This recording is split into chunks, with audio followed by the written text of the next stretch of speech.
Hello mga tropa kids. Andito ako sa Andito ako sa sa hotel kami. Pero sa ngayon ako lang kasi yung mga kapatid ko, mga bodyguard ko. Pumunta ng Bagasbas. Titingnan daw nila yung mga ilaw-ilaw dun sa Bagasbas kasi balita na maganda daw dun eh. Habang nag-aantay ako sa kala dahil ayaw ko matulog kasi mabibitin ang tulog ko. Pag dumating sila, may istorbo tulog ko. Kaya kailangan sabay-sabay kayong matulog para walang mga istorbo. Kasi pagka na-istorbo kasi tulog ko, na bitin, naudlot, nahirapan akong bumaut ng tulog. Kaya muna ako. Magkukwento muna ako tungkol doon sa birthday ni Reyna. Kung yung may nakapuna na hindi maganda yung pagkakuha ng video ni Ma'am Rowin siyempre kasi hindi naman siya professional na vlogger na na siya karamihan sa kanya kasi, di ba, nasa trabaho niya.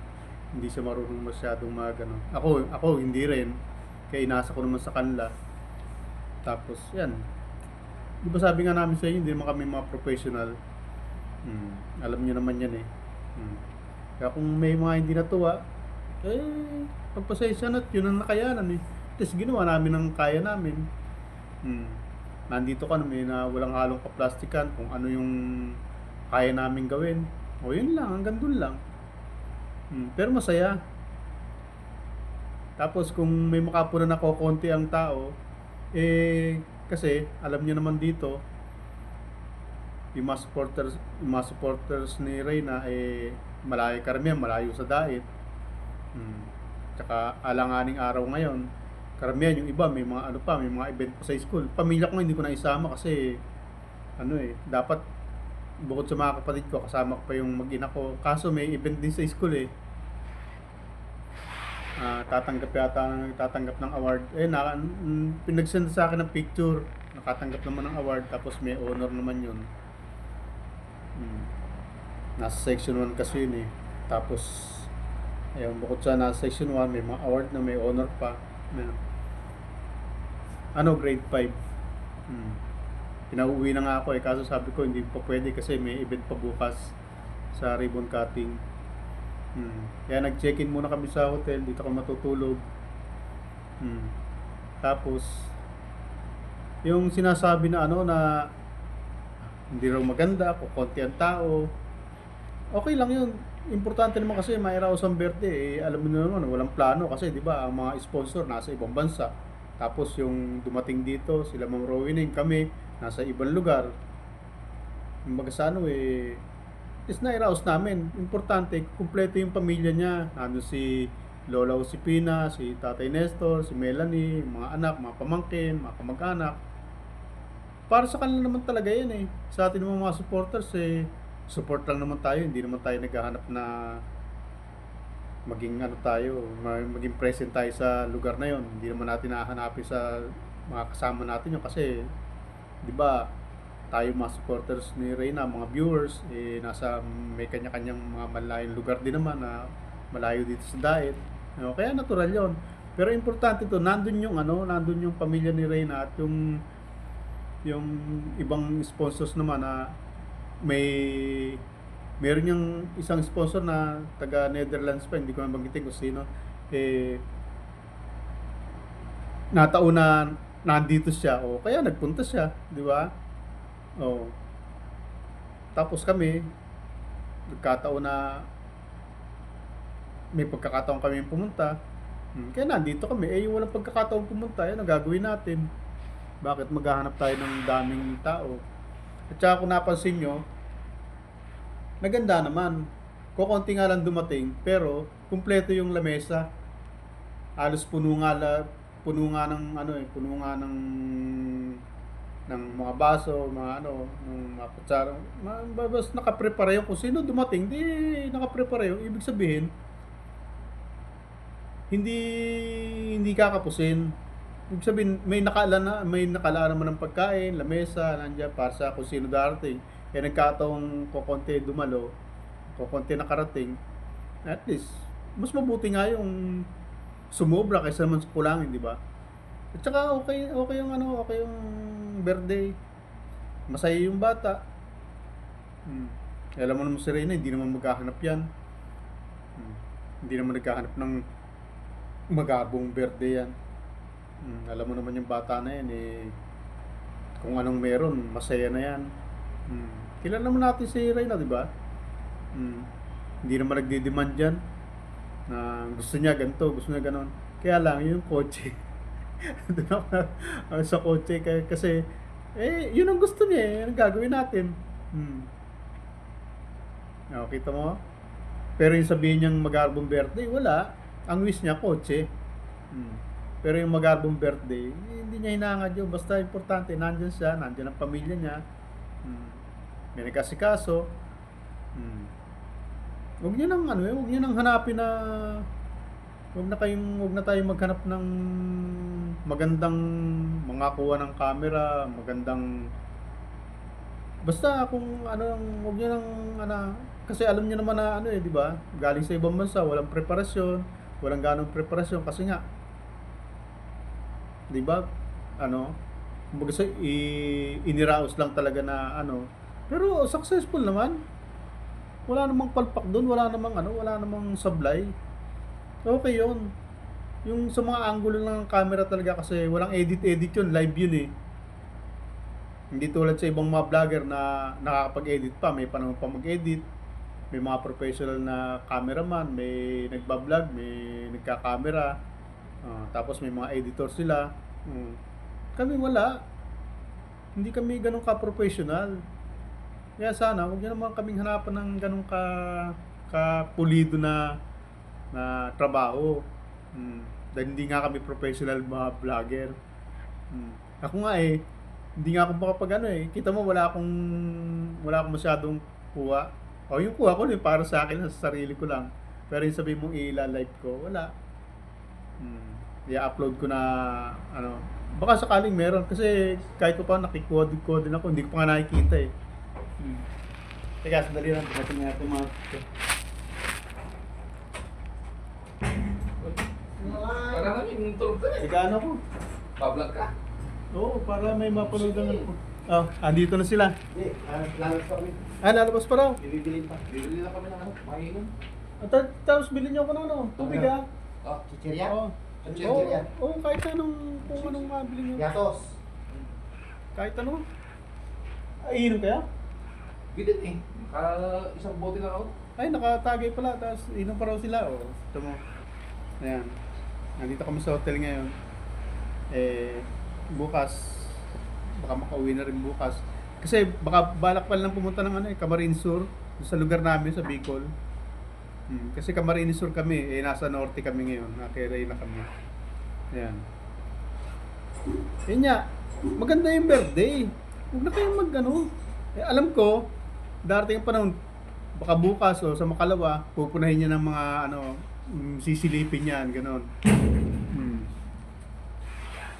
Ano gagawin natin? Yun na nakayanan. At saka kumpleto, walang kinapos na handa. Hindi naman kinapos na handa. Ang masama kung kinapos. Diba? Yun ang masamang pangyayari kapag kinapos sa handa. Sobra-sobra. Pinababalik pa nga kami, hindi na kami makabalik eh. Nga ako, yung hirap na nga ako tumayo eh. Sa dami nung nakain ko eh. Sabihin na naman nila gutom. Natural, handaan yun. Talagang kainan nyo. Alam nga namang mag-kemi-kemi ka sa pagkain. Talagang kakain ka. Wala, hindi kinayang ubusin eh. Ayan. Yung ulo nga ng lechon eh. Take out pa ka? May take out. Pag nga lang wala take out. Pero wala akong nakita nag-take out. Wala may kasi umalis na kaming muna. Kung mag-take out man yung mga kamag-anak, para sa kanila naman yun eh. Kaya magagawin dun? Sa naman natin ang handa. Talaga namang eksakto yung handa sa laki ng lugar. Kumpleto ng lamesa. Wala nga lang ganong tao kasi nga maraming hindi dumating. Pero nakahanda talaga yun na kung may dumating, hindi kakapusin. Kinapos sa tao pero sa handa hindi kinulang. Siguro darating ang panahon na pagtatawan tayo, may magtatawa niya, sasabihin nilangaw. Hindi tayo ganoon. Wala tayong dapat na maminta sa kung anong nakayan o kung sinong dumating kakantsawan kasi hindi na puno ng tao. Pero kung tutuusin, ano eh,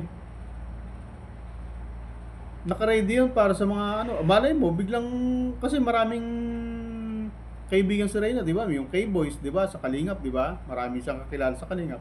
O, eh kung nagdatingan sila, o din, nakahanda naman yun para sa kanila eh. Eh, hindi sila dumating, ayun gagawin natin. O, talagang ano, pero sabihin mo na nilangaw, hindi. Kasi ang pamilya na Reyna kompleto. At ang mga supporters naman ni Reyna, mga viewers, mga sponsors, nakamonitor naman sa kaganapan. Wala nga lang sila, hindi nga sila present. O eh paano kung dumating yung mga kaibigan ni Reyna sa Kalingap? Yung mga kuya-kuya niya doon. Eh kung magdatingan, o, tapos walang mapwestuhan dahil napuno. O di, yun ang nakakahiya, yun ang sablay. O, eh kung hindi sila dumating, nakahanda yun para sa kanila. Eh, hindi sila dumating, kaya wala. Konti. Kasi konti lang naman ang kamag-anak ni Reyna na available din siguro pumunta o hindi naman siguro lahat nakapunta. Pero marami, halos lahat ng kamag-anak nila nandun. Ayun, nasa isang site. At nandun naman. Tapos sa kabilang site, eh nakahanda naman yung para sa mga darating. Eh, malay mo, may mga kalingap na dumating. O, at least meron pupwestuhan. O, kaya walang sablay.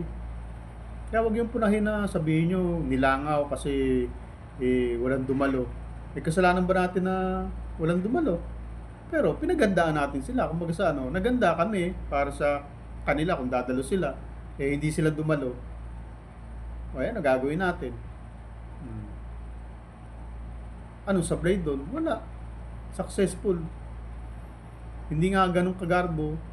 Hindi nga ganun kadaming kung ano-anong mga kabonggahan na masasabi. Pero para sa akin ayos. Walang hindi magandang nangyari. Maganda. Masaya yung bata. Masaya siya. Kita ko. Sakit nga ng kamay ko. Palakpak. Nasa dulo lang ako eh. Kaya nga hindi ako nagbibideo masyado eh. Nakasuporta lang kami sa dulo eh. Kahit ganun yun, wala namang pintasan eh. Kayo naman eh. Ganun talaga. At least, ang sasablay ang isang handaan, ang isang selebrasyon kapag ka kinapos ng handa. Pero kung sumobra handa, dahil konti ang dumating, hindi sablay, walang sablay doon. Basta, importante, nakahanda sa anumang mangyayari na kung may mga dumating na bisita, naka-ready, hindi kakapusin. Yung konti ang dumalo, hindi katatawanan yun, hindi kahihiyan yun. Yung konti ang dumalo, sasabihin mo, sablay na yung birthday kasi nakakatuwa naman, nakakaawa, kasi konti dumalo. Hindi ganun. Hindi ganun yun mga tropa kids. Walang nakakaawa sa birthday. Nakakatuwa ka mo dahil sumobra pa yung handa. Ang sablay kung kinapos, yun ang malaking kahihiyan kapag ka ikaw ay kinapos ka sa handa. Pero yung expected mo na kasi na hindi naman mapupuno o may mga taong hindi darating. Pero importante, nakahanda ka. Yan sinasabing handaan, kaya nga handaan eh. Naghahanda ka para sa mga taong darating eh. Eh kung hindi naman sila dumating, o anong gagawin natin? O hindi sila available eh. O basta tayo, naganda. At walang sumablay. At walang pangit na nangyari. Kaya mga tropa kids, okay ang birthday ni Reyna. Para sa akin, successful talaga. Mga tropa kids. Kung nandun lang kayo, masasabi nyo ako nga tuwan-tuwa eh. At saka dahil sa kukunti nga kami, walang hiya-hiyaan. Kasi feeling namin kami lang, wala kaming wala kang pangingilagan. Hindi magkakahiyaan. Okay mga tropa kids. Bye-bye.